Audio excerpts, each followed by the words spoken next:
जिसको जल्दी नहीं है, किसको जल्दी नहीं है, जिसको टाइम की कीमत पता नहीं है उसको कभी जल्दी नहीं रहता है, और जिसको जल्दी नहीं रहता है वो टाइम को गंवा देता है, और टाइम को गंवाने वाले लोग साधारण बन करके जिंदगी जीते हैं, वे कोई बड़ी उपलब्धि नहीं कर पाते। बोली सदगुरु भगवान की जय। इसलिए निवेदन करूंगा, महिलाओं में भी कितनी महिलाओं को देखो जल्दी रहती है, झट से परात उठाती है, झट से उसमें चलनी से आटा चालती है, फटाफट लोटा से पानी डाला, यूं उठा और फट रोटी बना फट, और पति बैठा झट फेंक दिया थाली में, खा खट निकल झट।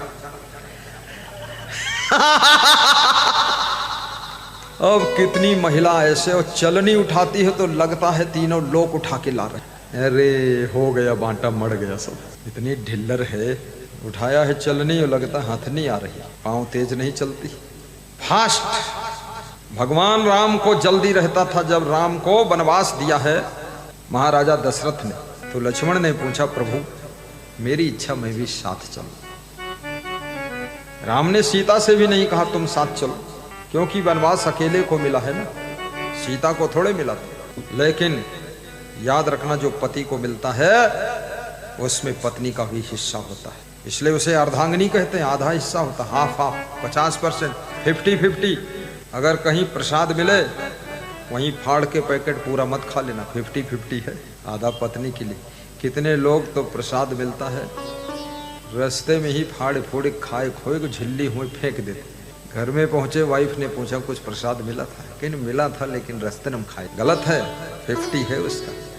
अगर बच्चे हैं 2 बच्चे आपके, तो आपका 25% है, बच्चों का निकल गया, 50% उनका, 50% पत्नी का, तो 25% हो गया, चौथाई हिस्सा प्रसाद तो मिल बांट कर खाओ। दुख भी हाफ हाफ है, कोई कष्ट आया है एक दूसरे का कष्ट बांटना चाहिए। कष्ट भी क्या बढ़ सकता, बढ़ सकता, बिल्कुल बढ़ता है, सुख दुख सब बढ़ जाता है। कितना ही तकलीफ में तुम्हारी पत्नी हो, तुम उससे बोल दो चिंता मत करना, मैं हूं, सब संभाल दूंगा, न पैसे की कमी रहेगी न कोई कमी रहेगी, तुम्हारा इलाज हो जाएगा, सब ठीक हो जाएगा, तुम्हारे वजन के बराबर नोट तौल दूंगा, चांदी तौल दूंगा, तू टेंशन क्यों लेती, आधी बीमारी तो ऐसे ठीक हो गई। लेकिन एक वो पति है जो पत्नी बीमार तो नहीं है, पर उसका सोना चांदी चुरा चुरा कर बेच बेच कर दारू पी रहे हैं, तो इसी टेंशन में पत्नी बीमार है कि ये शराबी पति मिला है।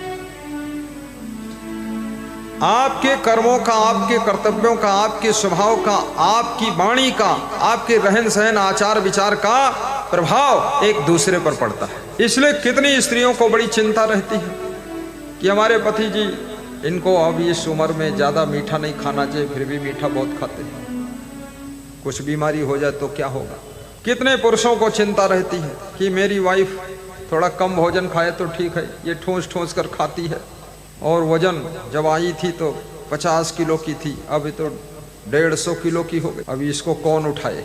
लाए थे पत्नी, बन गई हथनी, बहुत मुश्किल खड़ी हो गई। चिंता है। एक सब इंस्पेक्टर 2 स्टार लखनऊ में, नाम नहीं लूंगा, उसकी पत्नी 2 कुंटल की वजन। मैं उसके यहाँ गया तो मैंने कहा ये कौन है, बोले ये धर्म पत्नी, ये तो बहुत मोटी हो गई। बोले बड़े प्रयास से इतना डेवलप हो पाई।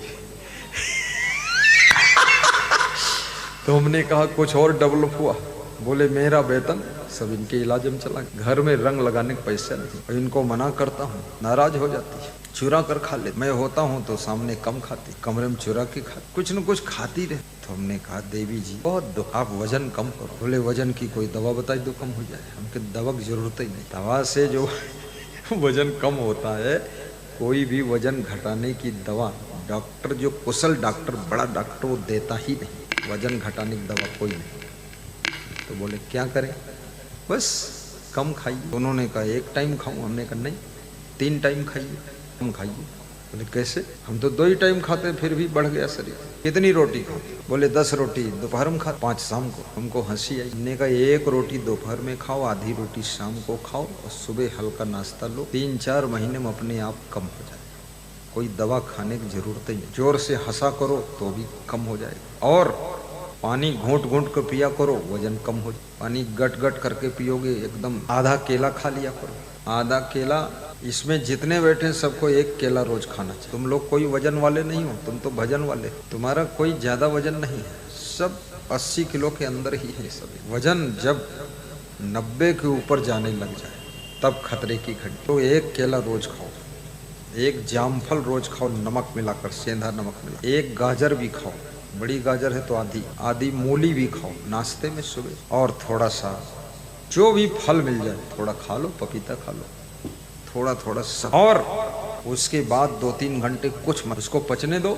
और चिंता मत करो। मन में चिंता होती है तो आपकी आंतें एक्टिव होना बंद कर। मन में दुख होगा तो डाइजेशन सिस्टम बिगड़ेगा।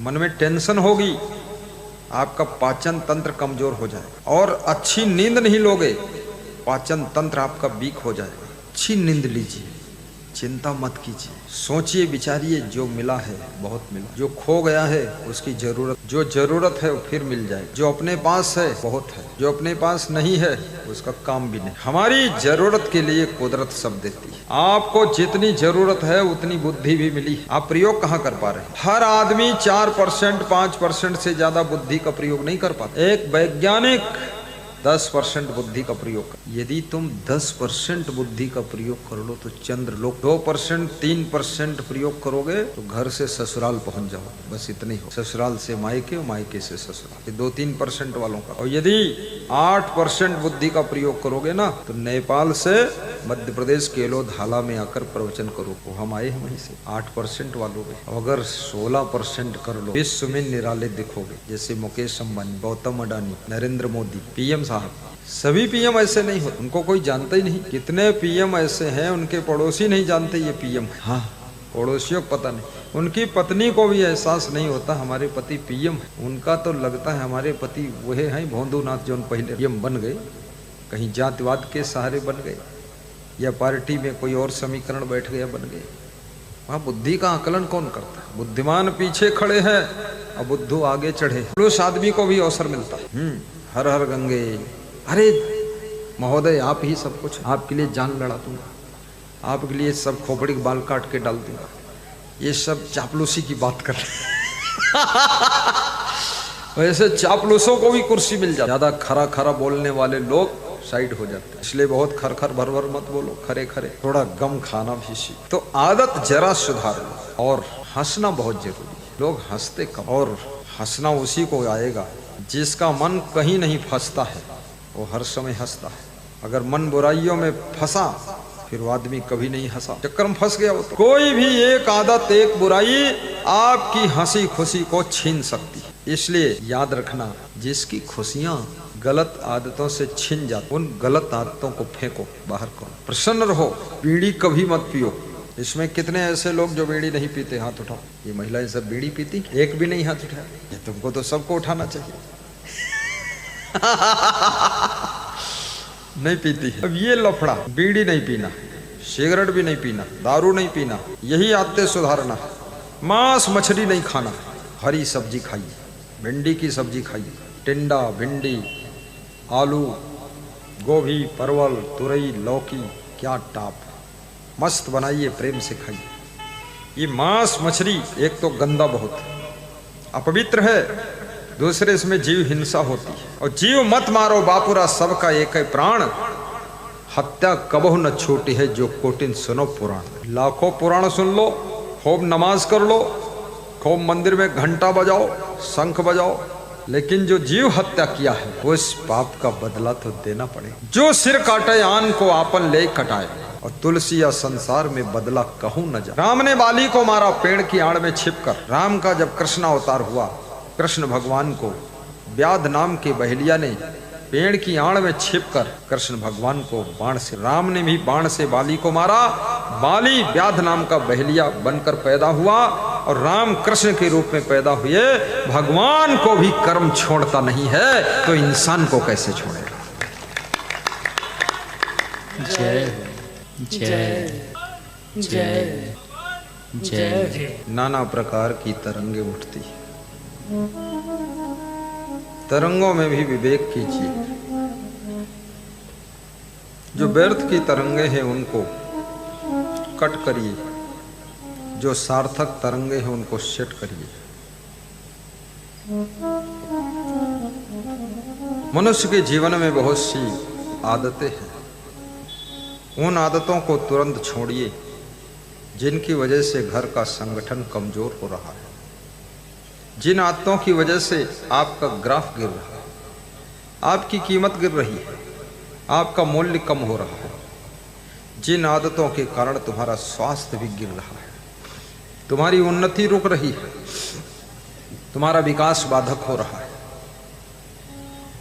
जिन आदतों के कारण रिश्ते भी डगमगा रहे हैं, जिन आदतों की वजह से तुम निर्धन होते चले जा रहे हो,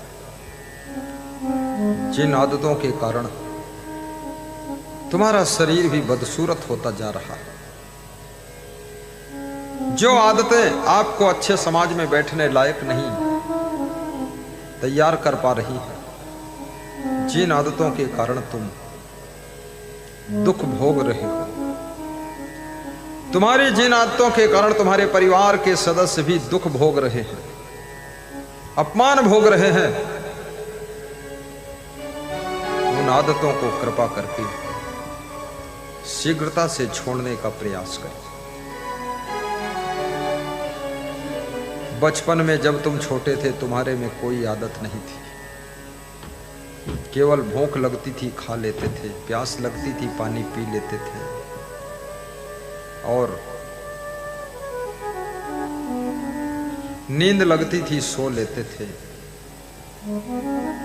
माता पिता का प्रेम मिल गया खुश हो जाते थे। दूसरी तरफ तुम्हारा ध्यान नहीं था। ज्यों ज्यों उम्र बढ़ती गई, आदतें बिगड़ती गईं, मन चंचल होता चला गया। जवानी के जोश में तुम गलत राह पर चल पड़े। माता पिता की सुध बुध लेना भी तुमने छोड़ दिया। गुरु भक्ति से भी मन मोड़ दिया। बुराइयों से नाता जोड़ दिया। संतों से नाता तोड़ दिया। दुर्दशा प्रारंभ हो गई। जीवन अमूल्य है। मनुष्य का शरीर मिलना सौभाग्य की बात है। कितने पुण्य होंगे आपके जो मनुष्य का शरीर मिला। किसी नशा में मत फंसना, क्योंकि नशा का परिणाम दुर्दशा।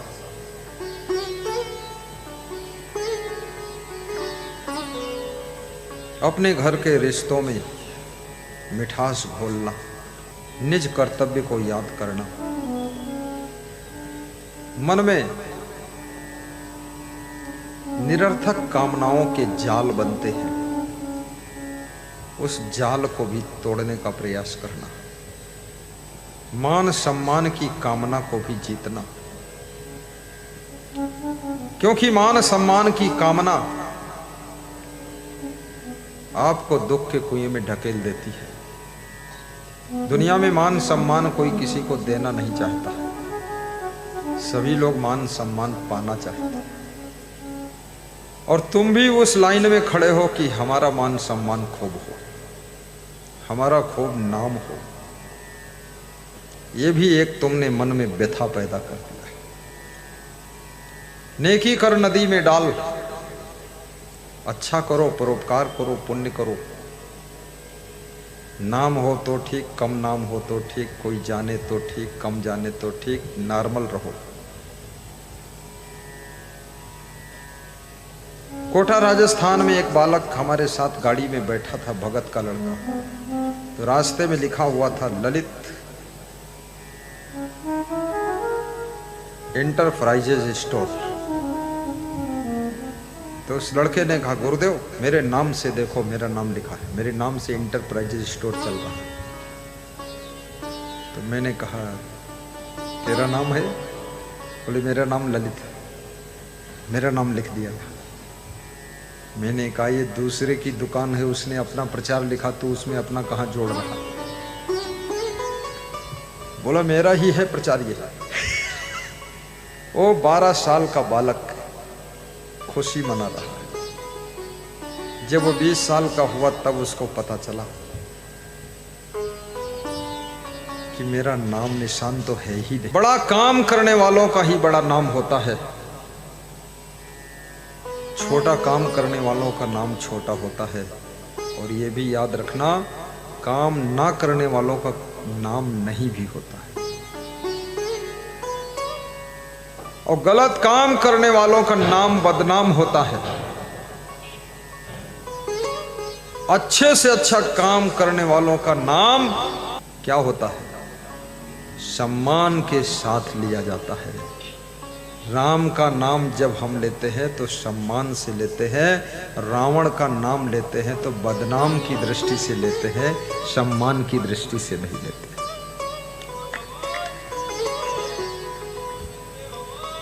जय जय जय। नाम शबहिमान प्रदयाप यमानी, अपना सम्मान भी बांटो, दूसरों का आदर करना सीखो, अपने भीतर अहंकार की हवा मत भरो। और याद रखना, जो दूसरों का सम्मान करता है उसका सम्मान 10 गुना बढ़ जाता है, और जो दूसरों से सम्मान चाहता है उसका सम्मान 10 गुना घट जाता है। ये दुनिया ऐसे है जैसे छाया, जब तुम चलते हो पैदल तुम्हारी छाया तुम्हारे साथ साथ चलती है, लेकिन जब छाया को तुम पकड़ने की कोशिश करते हो तो छाया तुमसे दूर भागती है। और छाया को जब त्याग करते हो और छाया से मुड़ करके तुम दूसरी तरफ चल देते हो तो तुम्हारी छाया तुम्हारे पीछे पीछे चली जाती है। इसी तरह से याद रखना, इस दुनिया में जो भी तुम त्याग कर दोगे, मान सम्मान त्याग कर दोगे, वो तो पीछे पीछे आने वाला है, उसकी चिंता मत करिए, वो अपने आप आएगा। अब आए ना आए ये भी फिक्र छोड़ो, अच्छा करो। अच्छा कहलाने की इच्छा कभी न रखना मन में। जो लोग सोचते हैं मेरा नाम हो, मेरा कोई नाम ले, और नाम नहीं लिया तो दुखी हो जाते, दुख भोगते रहते। जो लोग सोचते हैं, मेरे को एक सज्जन गुजरात में मिले तो उन्होंने कहा एक मंदिर बनाया हूं, 50 लाख लगाया। और मैंने उनसे कहा मेरा नाम उसमें बिल्कुल बोलना। 3 किलो सोना पहने थे गले में और आधा किलो हाथ में, मुझको दिखाया, उनका प्रेम हो गया। बोले आप लोग कहाँ से आए हो, कहाँ से? हमने कहा नेपाल तरफ से। तो यहाँ क्या कर रहे हो? हमने कहा भूख लगी थी तो सड़क किनारे खड़े होकर थोड़ा चबेना चबा रहे, चना और लैया वगैरह मुरमुरा। मैं रोटी खा रहा हूँ, खाया नहीं था सुबह। बासी रोटी खाते हो? हमने कहा बासी ही खा लेता हूँ, क्या फर्क, टिफिन में धरी थी, कभी कभी बासी भी खा लो। आज हमारे संत चावल को गर्म कर रहे, कल का चावल बच गया तो उसे गर्म कर रहे। तो हमने कहा गर्म करके क्या करोगे? बोले इसको प्रेम से खा लेंगे। तो जो बड़ा भंडारी है कोठारी, वो कल की बची हुई रोटी कुछ चटनी वटनी के साथ खा रहा था, और भात को गर्म करके कुछ छौंक लगा के भी खा रहा था। तो हमने कहा बस यही होना चाहिए, अन्न का एक एक कण